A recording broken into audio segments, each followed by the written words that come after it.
Hootie Hoo Owl fans, welcome to the show. I am Jeremy, the Impact York, here to talk all things rugby, hockey, and football for our KSU Owls. Tons and tons to get into. First off, if you want to be a part of the show or leave us a question, comment, suggested rating, review, subscribe to the show, go to our YouTube page at impact underscore media underscore, and you will find all our amazing content. If you want, just click on the Hootie Who stuff. But if you subscribe, you will get notifications when all of our shows drop, and you will know when to tune in. And first of the year, we will also be in downloadable podcast form. Once again, we are moving uh, portals on that. That's why that's taking a minute. Uh, Other than that, a little bit to get into. Of course, shout out to the men's and women's rugby teams that concluded their seasons last week. Talked a little bit about those. We are gonna try to line up some people from that world to come on and talk a little bit about the way the year went, what they're looking forward to in the spring, because there is such a thing as spring rugby. It is normally sevens instead of 15s. It uses less people and it's usually a lot faster because there isn't as many big people up front. Yeah, imagine it's like a 7-on-7 with football. You kind of don't have much of an offensive line. Pretty quick, pretty quick.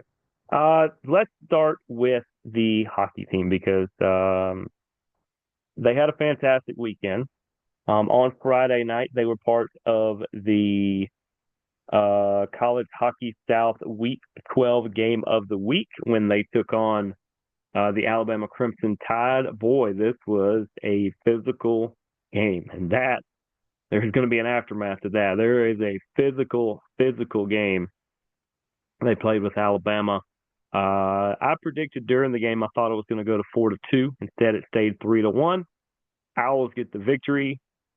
Fantastic performance by the boys, and my goodness, they gave it to Alabama. They absolutely gave it to Alabama, and so did some of our fans. Uh, Everybody stayed classy though, and that's all that matters. Everybody stays classy. Get the big win. I believe these two teams are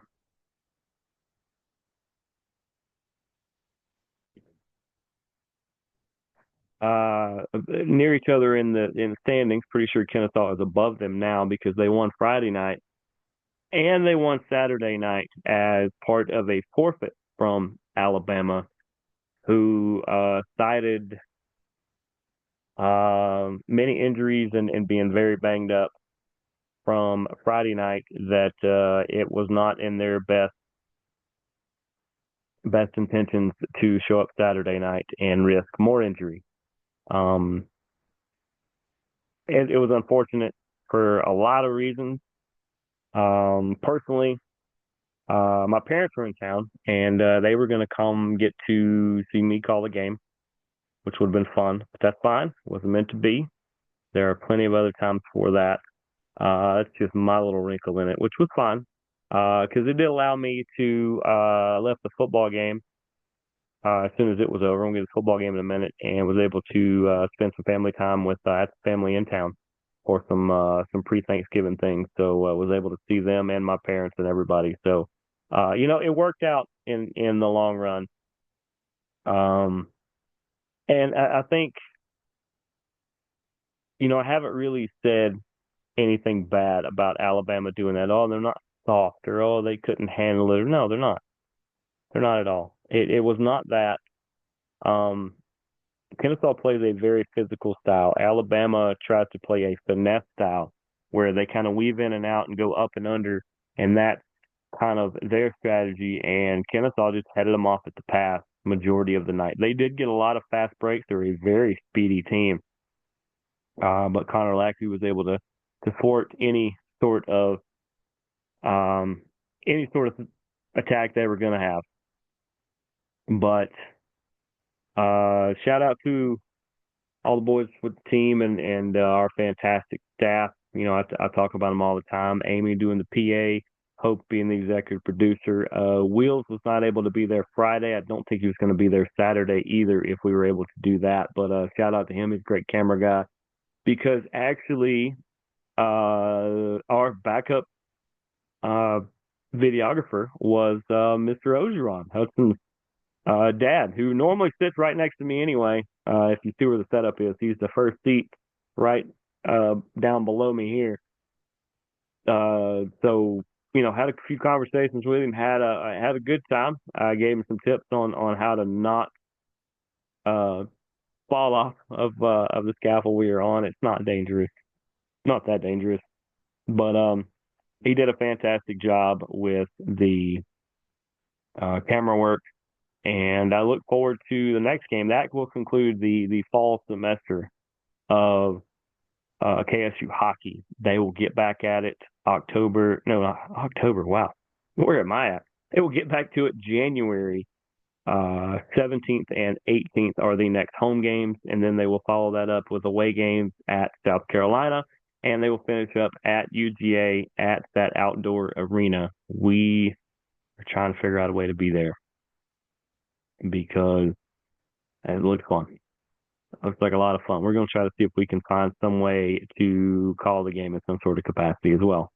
We're going to work on that. But other than that, congratulations to the boys on finishing a great fall semester. I will have to find out where they are in the rankings. I have not seen an official one yet, but it's been a fantastic season so far, and I look forward to the next set of games because it is an honor and a privilege to be a part of this, and hopefully we are doing everyone proud with our contribution. So let's get to football. Who took on FIU? Florida International University. What a game this ended up being. What an absolute Donnybrook this ended up being. This was a very back and forth game.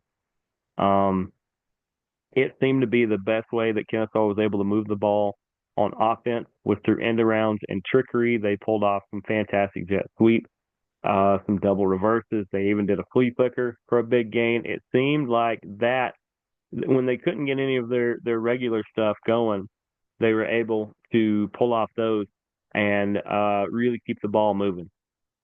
Carson Kent had a big day with 4 catches for 56 yards. I think he's the one who caught the big 18-yard flea flicker pass. Quay Ashley was big in receiving with 4 catches for 27 yards. The other one, Quay also, he accounted for almost 100 total yards. I mean, if you counted special teams, he definitely was. He had some big returns that definitely helped. He ran for 61 yards. Davis Bryson ran for 48. Ben Yard for 44. Michael Benefield for 40. Just if you're going to go out at home, why don't you go out by kicking the go-ahead field goal to go up 27-26? I think it was, or was it? Might have been a touchdown. Nope, it's the field goal. Field goal with 2:31 to go. Austin Welch, who we talked to post game. We talked to Austin. We talked to Davis Bryson. We talked to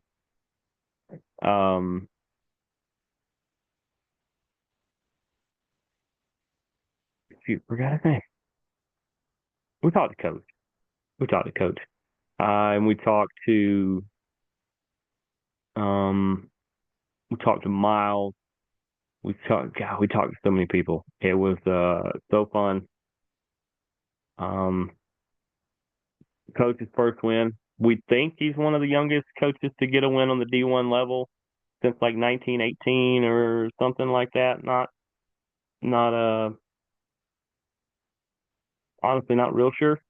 We were looking it up. We were trying to figure it out, but just overall, what a fantastic day. They were able to keep digging, to keep pushing. They doubled their win total for the year. That's not a snarky comment. That's a joyous comment because this is, I think, what Coach Bohannon saw all along. and wanted to push them to get here. And he was there. He was there to see his guys. Same way he was the week before. He was there for his guys and wanted to make sure that everybody was was gonna see it through. He wanted to see it through, and I think he was able to do that. Um, they also still have one game left.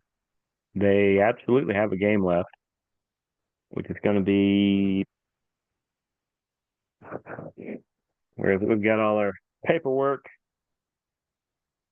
Chandler Burke Coach Burke did such a fantastic job with everything. There we go. We are, there it is. Louisiana Tech. Louisiana Tech. That is going to be this Saturday, I believe, at 4 p.m. at Louisiana Tech. And this team has a chance to go out on top. And I think they're very much going to do that. This team continues to fight for each other, with each other. Coach Burke has got them really, really pushing forward, really just doing everything they can. I mean,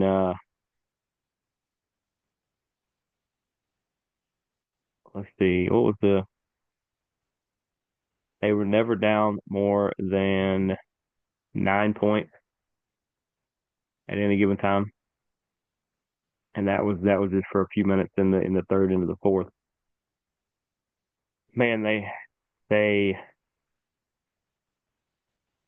just keep battling, man. That's what owls do. What owls do, they hootie hoo. Owls do a lot of stuff. And these owls stick together. They fight for all of you guys up here and all around here, and they fight for all of us.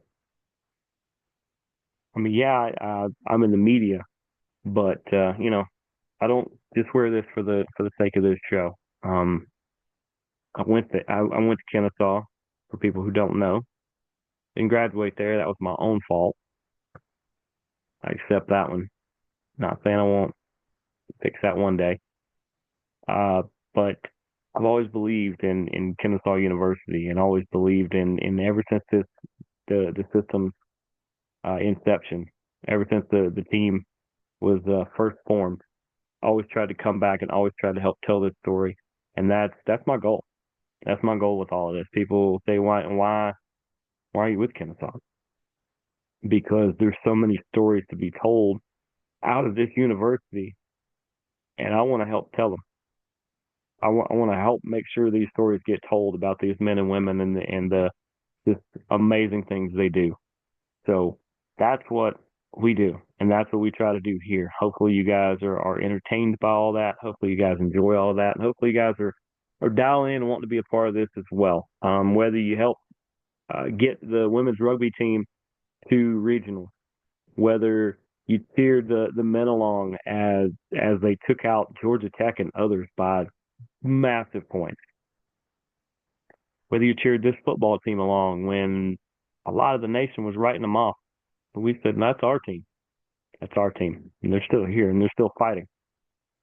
Um, whether you know, with the hockey team, all the big wins they've amassed and all the great performances and just the superstars in the making that we see and how gritty that team is. It's such a pleasure, such an honor to be a part of all of it. We continue to do that, and it sounds like a farewell. It's not. We are to the end of basically the fall semester. The only thing still on the books for this calendar year, for 2024, is next week. Football will be at Louisiana Tech, and we're going to go out there and we're going to smoke them like we got them. You know that? We're gonna get them. We're gonna battle hard. We're gonna end up with win number 3 on the year on that. We'll all be watching along. I can't wait. Uh, because what the off season looks like, I told you there could be some rugby in the spring. What the off season will look like, I'll tell you guys more of it. More of some stuff we'll have for next next time around. But what the off season is going to look like is we're going to have guests. And we're going to keep this show going, and we're going to talk to people from the organization that cover the organization just all over the place. We're going to try to get people on to let you know their part in telling all of this. But my part for tonight is coming to a close. Shout out to all you amazing Owl fans and Owl Nation who come on each and every week and let me tell you all about ice hockey and rugby and football for our Owls. But this is the end of the show for Hootie Who. We will see you guys next week. Deuces, gooses, go Owls.